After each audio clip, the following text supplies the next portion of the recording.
Well, ladies and gentlemen, she did it. That lady right there, Miria Matembe, just did it. Because the political situation in this country, to see the people who are imprisoned, where are they? Yeah, here is a new storm. I thought at Wareri, there is Twareri, there's no storm. Thank you. no storm here. Which storm? By the way, do you know what? I don't know Sibambi. Mwah. Chef's kiss. Who they said they are imprisoned, they are arrested, where are they? We want to know all these tortured people, why the people those people whom they killed there in Mwanga Chivumbi's home, is it a closed chapter? Oh, yeah. They kill them and it is like that. We Wow. want to know why the presidents of vice presidents of FDC are really being arrested, are being charged NUP. with terrorism, Of NUP. with Yep. all these things of NUP. We want to know, by the way, where is Chaguranyi? What makes it important? No. This is still a next time call to discuss issues which concern Uganda. Woo! This is silly. Next time, call me to discuss issues which concern Uganda. We discuss those and we will I'm ask really sorry questions. that you never knew the But- topic, but you accepted the the- invitation. Now, that is a very, very funny meltdown of Simon Kaggwa Njala. He realizes that he's been cornered. He's been called out for discussing this serious topic. in politics We are looking now. at the significance of defection Of defection. and what it means to the politics But I want to ask of you. the country. Okay, I told you very clearly that it is the environment in which things are happening. You are talking. Anita Mong left. And Tayewa left. And she's now doing brokerage. And they go to. She's now the then broker. listen when you ask me. And then they left. And they got big opposition.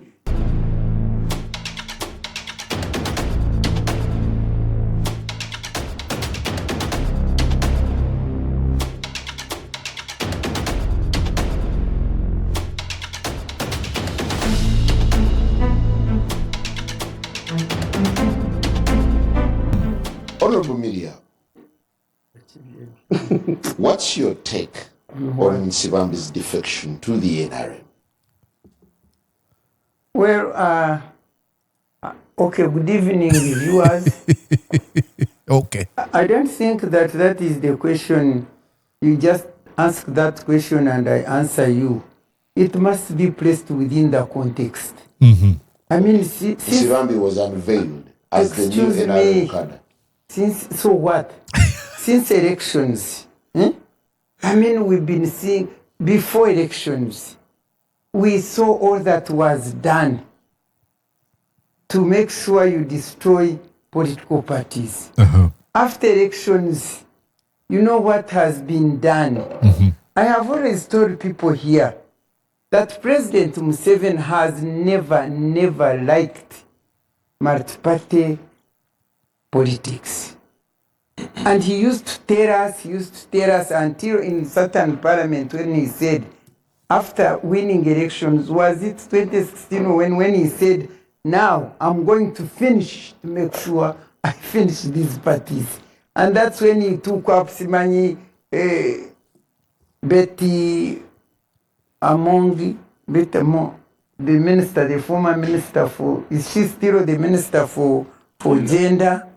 And the wife of first lady of UPC, then Kamya, then he took all these people and said he has been focusing. This is the truth, I'm not lying. He says it openly. He has been focusing on destroying opposition. I love what she's doing here. She's explaining and saying we should put this into context. You're trying to discuss the defection of Yusuf Nsibambi from the FDC to the NRM. But this has been Museveni's MO. This is the way he does his things. This is not an isolated incident. And I like how she's going to sort of change direction and really bring out the need to have a very important conversation that goes beyond the defection of Nsibambi. Destroying parties. He wants Uganda to be equal to NRM. He's trying to tell you, she's trying to say, hey, You're dealing with a guy who doesn't believe in fair competition. His idea has always been to eviscerate, to dismantle my opponent. Now, that's not proverbially or metaphorically. No, we mean literally. Because as we speak right now, he abducted his political opponent from Kenya, retired Colonel Dr. Kizza Besigye. He's keeping Bobi Wine in hiding as Bobi Wine is running for his life. He's infiltrated FDC and bought Nathan Nandalamafabi, Patrick Oboya Muriat, and now you have all these folks making open confessions of how they are pledging allegiance to the NRM. He doesn't believe in a marketplace of ideas where you have a camp that believes in this is the direction I want our country to go. No, he doesn't believe that. He believes that he's the only one who has got this vision for Uganda. Let me explain when you ask me, because it is not yes or no. Exactly. You put everything within the context. We Ugandans who have been watching, and when you see what has happened, for instance, if you all get all the vice presidents of NUP, arrest them, put him, I'm so happy, I don't know whether that is true. I'm seeing that Jody, that woman whom we have been, do you know what the women have been doing? Contributing, fundraising small money to feed the children of Lina Zedriga and that Jody woman. They don't have school fees, they don't have what? You arrest all these vice president of the party, the president himself and his wife now, I don't know where they are, and his son was saying 2,000 are arrested and we have killed 30, and then Mwanga Chivumbi and what is happening to him. I mean, all these are aimed at destroying the parties so that everything so that Uganda is equal to NRM. He doesn't know that NRM is a party which is part of Uganda. And the Ugandans are not all in NRM. And political party dispensation allows different alternative opinion. But he has aimed at destroying these parties. And the other day I saw him expressing his condolences to political parties because they are dead. He has managed to kill them, and not only kill parties, but kill even human beings, other people. So please, you Kaggwa Njala, don't come here to discuss this man. If he's scared of his life, everybody has been scared, okay? People are so scared, they are gripped with fear. Even this man seated near me, I'm telling you, in his heart, this Dombo here, in his heart, there is this voice of Miria Matembe. I know him. Sure. We watched. Okay. Geza, what are you talking about? But he feared now, and he wanted to eat and enjoy. Why should he suffer when others are enjoying? But in his heart, I'm telling you, he is thinking like I'm thinking. Okay. There's a lot to unpack there, but I want to tell you what you hear is a crying voice of a lady who is disappointed about the level or the contents of the debates we hold on national television. Frontline being one of the most viewed watched TV shows, political talk shows in Uganda, is discussing the defection of Museveni from FDC to the NRM and how this might influence, your opposition politics and stuff. This man has had the likes of John Patrick Mama Mbabazi. Go back to him. The likes of Tinyefuza. Go back to him. He took the deputy president for FDC Buganda, Joyce Juliet Nabusa Sebugwao. How do we reduce ourselves to, the topical discussion tonight is the defection of Museveni from FDC to the NRM. She's saying, can we sort of up our level of debate? Can we look at something that is deeper? We're discussing a man who is hell-bent on killing. I mean, literally, killing the opposition. She goes on to give you examples. Can we put our focus there? This is calling out mainstream media in broad daylight, live on TV, and saying, why are you bringing me to discuss prattles, to discuss diatribes, to discuss minuscule scintillas of information when there's something, as we watch the decline and death of our country. That's what she's saying. She's looking at this in Njala saying, come on, we're discussing Nsibambi when we have a presidential candidate that is being hunted down to be killed at the orders of the command of the defense forces, who happens to be Museveni's son. Is this what we're going to be discussing? Can we? And it really shows you where we are. And I'm going to be reading a few lines from Noam Chomsky and Edward Hammond in this book, Manufacturing Consent. Like, you have all these international media houses reporting what's going on in Uganda, the whereabouts and, the status of Bobby Wine. And then you have some media houses in Uganda who are telling you the unconsequential, the less important news. And I understand it is called agenda setting. But she's saying, come on, we can do better than this. So, how much of a betrayal is Nsibambi's defection to the struggle? I don't talk of betrayal. I'm reaching the point. Those people who are tired, who don't see any hope, who know they will kill them. If you see this Mwanga Chivumbi, I really cried. Because I know Mwanga Chivumbi to be a distinguished man. We used to come here and debate, and now you go to his house, you kill his people, his relatives, and you think as if they are chicken or what. So when people watch say Munange, I think when Wafira Muroge, let me tell you, you were not here, I think, when Rure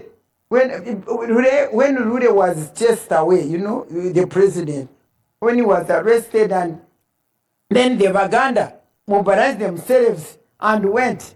Twagala Rure, Obatufa Tufe, Twagala Rure. When they reached Katwe there, at that, they find all these mambas around the roundabout. They said, Vanange wanwafira muroge. They ran away. Now, abasigaram other political parties, wafira muroge. They look themselves that if they can stay here and suffer, they must be bewitched. And therefore, for me, I don't blame anybody. So what is the big signal in Nsibambi's crossing? But Nsibambi is just one individual. Why you telling me of Nsibambi when I'm giving you the context in which where even everybody will run away? But I love this. Inject this in my veins. She's like, why are you discussing an individual?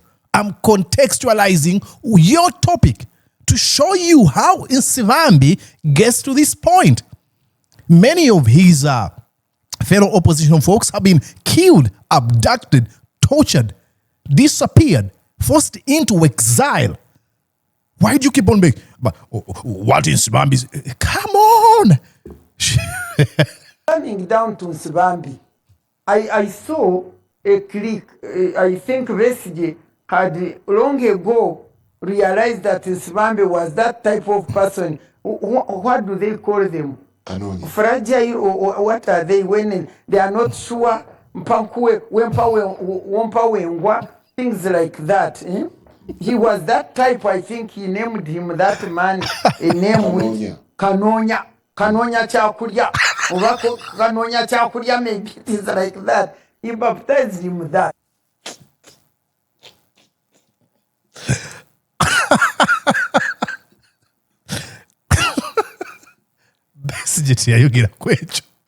He was referring to a man whose name was Kanonya.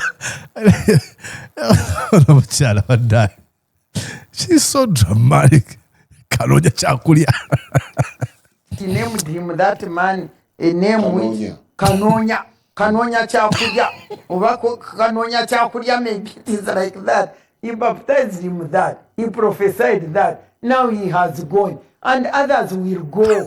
Because it takes, if you take it in biblical terms, there are those people, it took few people to really die for Jesus. Even in this Uganda, we go to matters what? You remember where we go for Namugongo? You think everybody died? Others abandoned the religion, but some of those people, they stood firm and they died for their cause. Well, Honorable Dombo. Okay, that was so fun. That was good. Oh my God. But I think you get what she's trying to say here. And when she was given a microphone, I want to play you what she said here. When she called out Simon Kaggwa Njala for all these stupid topics. Could these be dark days for politics in Uganda? But you also, your question, what do you know? Where is What I've asked you is what I know.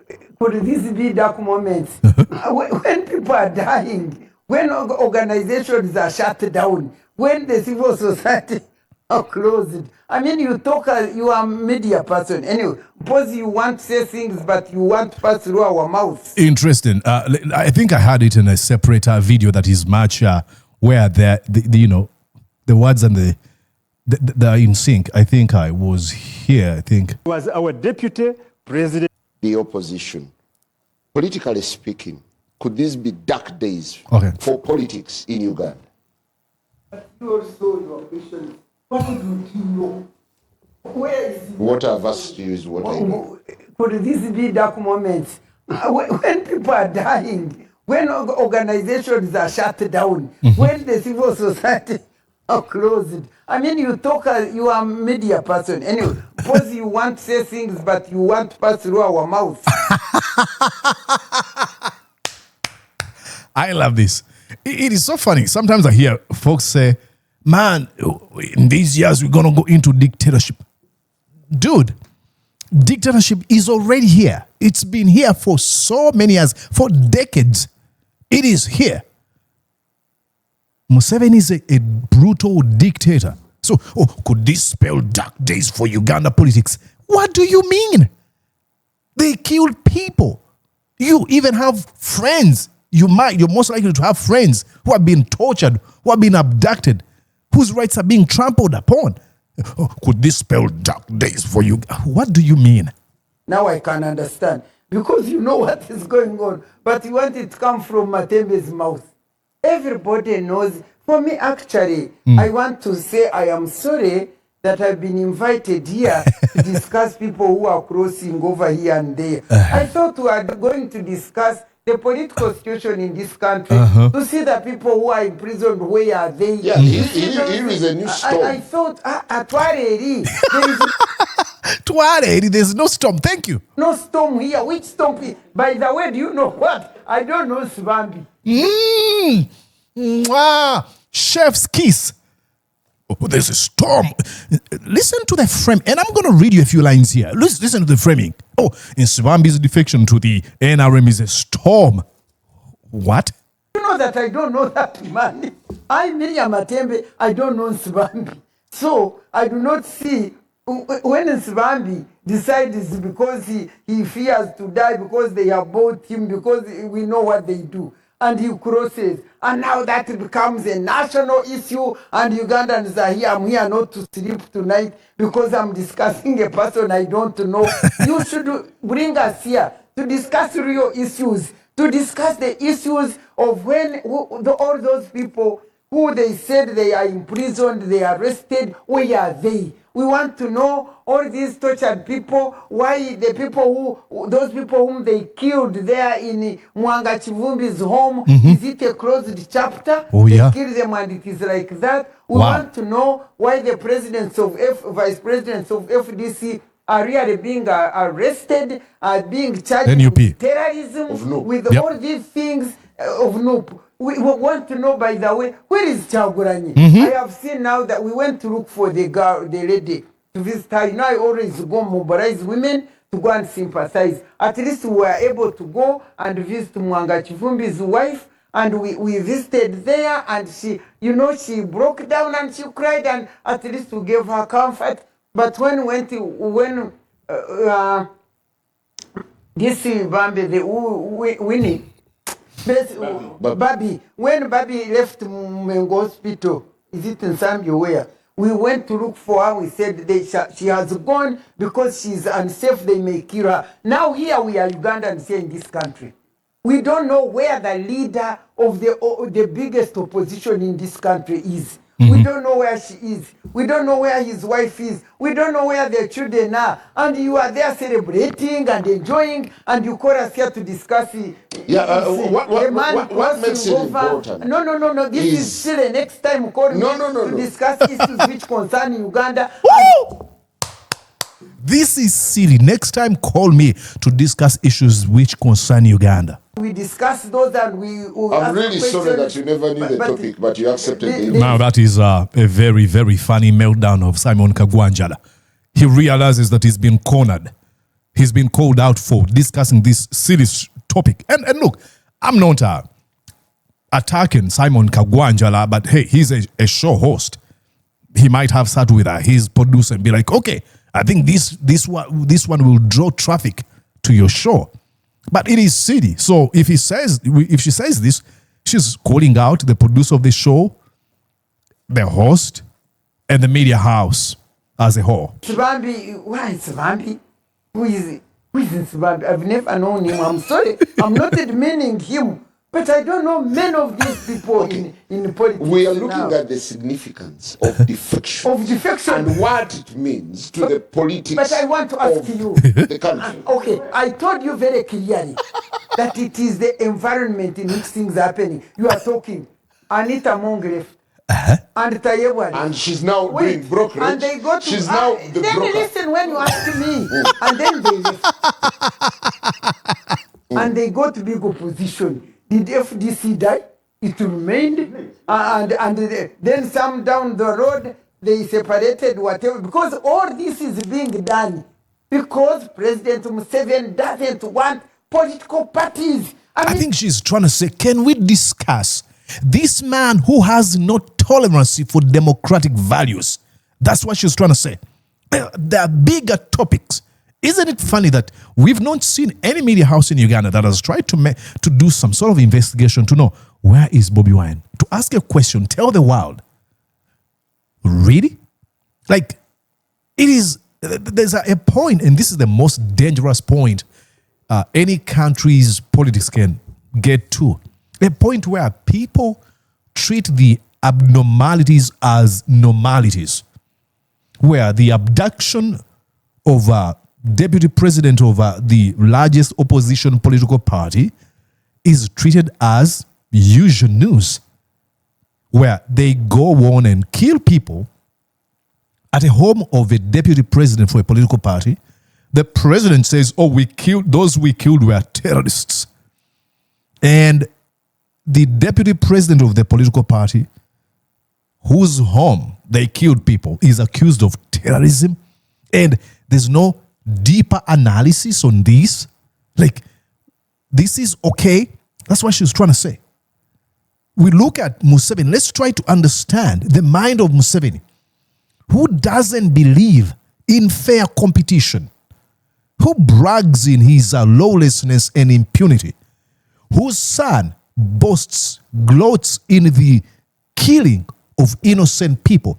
Can we make those topics and these bigger topics than the defection of Nsibambi from FDC to the NRM? That's what she's trying to say. And ladies and gentlemen, can we raise the level of our debates? It is not the show, it is the substance, the content. And it is clear, everybody, you want me to shout it, I don't know how loud this. Because he used to tell us, and I think you remember, that I don't want you to go to political parties. When one day you go to political parties, I'll get to Rachtura and go and start grazing my cows and see you cutting one another with pangas. I'm not misquoting. He used to tell us when we were still in the movement. But you see, eventually he was forced to go into political parties because two things, by the way. The NRM party, the movement, National Resistance Movement Party, down the road had started dwindling and it was about to go into a one-party state. That is very clear. It was about to go into a one-party state. And because there was so much corruption, and so the outcry within Uganda, because of those things, joined with the outcry outside. He said, because I was in Chankwanzi, when they said we must open for political parties. And the issue was, because of what is this shouting and so on, which is disturbing us. Tubejeko. Those people who want to be in opposition, but I don't want the parties. Naeka tubejeko, so that we can get peace. You hear? That is what I'm telling Uganda. That is the truth. Nobody can deny it, and nobody can say Matembe is lying. So because of that, we went and then let me tell you another third reason. Because he wanted to remove the term limit. Okay? He wanted to remove the term limit. And imagine that. Okay, she goes on to explain how Museveni, but so in her explanation, she shows you that the crossing over or the introduction of a multi-party dispensation in Uganda was initiated prematurely because Museveni, who again in those days had convinced his colleagues, his friends, his fellow fighters that is the only vision bearer, wasn't ready to accept people to compete fairly in a liberal democratic way. But because there were so many voices of people who were saying, it is time, let us walk the talk of what we told the people when we launched a war. It is time to open this space to all the Ugandan people to come and participate. And Museveni could not stand those voices. It's like, let's open, let's go into multi-party dispensation, not because he believes in the ideas, but just for their sake. And when he realized, oh, actually, this actually means something. It is a threat to my firm grip on power. Then I've got to up the level of brutality. And that's what we've been living in since then. She talks about the removing of term limits. That's when he was able to bribe all members of parliament, most of the members of parliament with 5 million shillings each. Then you saw the amendment of the constitution to remove age limit where they beat up members of parliament. And now elections have become complete and utter military operations. She's saying, can we have that conversation? But hey, the point at which this media house is having this conversation is by design. It is not that Morisa is sort of a special, oh, I am this knowledgeable, skillful, that I am able to tell them what to do. They know. Many of them have experience that I don't even reach, not even in an inch. Many of them have school. They know what to discuss. But they are remote controlled. Okay, I'll read you something here. Oh my, this video is becoming long. Okay, here. This is a manufacturing concern by Noam Chomsky. And we're going to read the introduction here. Listen to what he says. Oh my God. Okay, but entertainment has the merit not only of being better suited to helping sell goods. Now, in Sivambi's theatrics, the antiques, as described by Elias Lukwago, you could describe them as sort of entertainment. So they discuss him because they found out that, his content that is being craved by the audience. So this is what he's referring to. Noam Chomsky says, but entertainment has the merit not only of being better suited to helping sell goods, it is an effective vehicle for hidden ideological messages. Furthermore, in a system of high and growing inequality, entertainment is the contemporary equivalent of the Roman games of the circus that diverts the public from politics and generates a political apathy that is helpful to the preservation of the status quo. Now, the continuity of discussing in Sivambi creates some sort of political apathy where so many people in the opposition are going to be like, okay, man, look at this strong, because now they're trying to build in Sivambi, to present Sivambi to you as this ginormous opposition big wig that has been lost by the opposition. And by that, if that image, it is just fake, he's not that ginormous. That's why Miria Matembe is saying, I don't even know him. But they're trying to build this name in your mind to look at Sivambi and be like, oh my God, the opposition has lost this strong guy. How is it going to survive? And if they get to a point where you look at Sivambi as this force that the opposition has lost, it generates political apathy that is helpful to the preservation of the status quo. Many people will tune out. They will become despondent. They will start ignoring politics. all this is by design. I think I'll go here. He goes on and explains how this all works. Okay, at the introduction. The media serve and propagandize on behalf of the powerful societal interests that control and finance them.